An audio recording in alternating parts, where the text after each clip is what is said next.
Bonjour à tous. Le titre de ma thèse, c'est l'institutionnalisation de la notion de bienveillance dans le champ scolaire et ses effets de subjectivation chez les enseignants, selon une approche clinique. Mireille Sifali évoque la douloureuse expérience d'entendre certains mots utilisés par d'autres avec une teneur radicalement opposée, des mots qui, tout en s'inscrivant dans un discours a priori humaniste, s'aliènent le sujet dans une forme de servitude volontaire. Dans le cadre de ma thèse, j'ai choisi de m'intéresser à l'un de ces mots, plus particulièrement le mot bienveillance. Alors professeur des écoles, maître formatrice, je me questionnais sur son usage exponentiel dans les textes et discours institutionnels et sur les réactions ambivalentes qu'il déclenchait. Parcourir certains champs dans lesquels la bienveillance a été largement définie, comme celui de la philosophie, m'a permis d'éclairer certaines tensions de son usage contemporain au sein de l'institution école. Souhaitant sonder les résonances de cette prescription à la bienveillance chez les enseignants, j'ai choisi l'approche clinique d'orientation psychanalytique en sciences de l'éducation, qui s'intéresse à ce qui se joue au-delà du conscient. Est-il suffisant de vouloir être bienveillant pour l'être ? Suffit-il de décréter la bienveillance pour qu'elle s'applique ?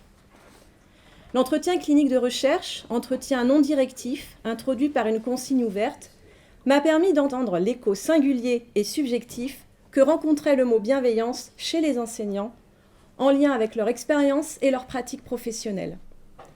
L'analyse de ce type d'entretien porte sur les discours manifestes et latents, en appui sur des concepts théoriques propres à la psychanalyse.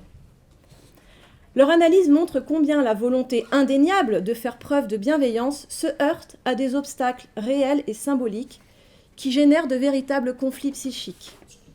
Derrière le mot bienveillance sont fantasmés des idéaux professionnels forts, fréquemment référés de manière plus ou moins implicite aux figures maternelles et paternelles.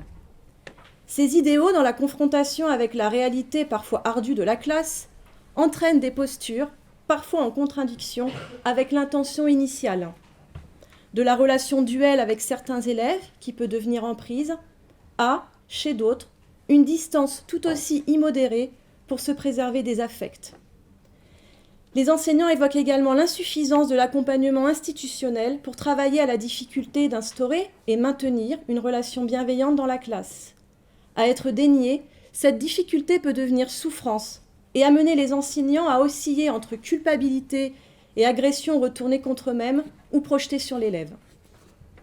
La dernière partie de la thèse propose donc une réflexion sur les dispositifs de formation de type clinique susceptibles de permettre aux enseignants de travailler aux résonances des mots prescrits par l'institution et aux ressentis singuliers qui les accompagnent, afin de pouvoir envisager des compromis, des dégagements pour un mieux-être dans la classe. Je vous remercie.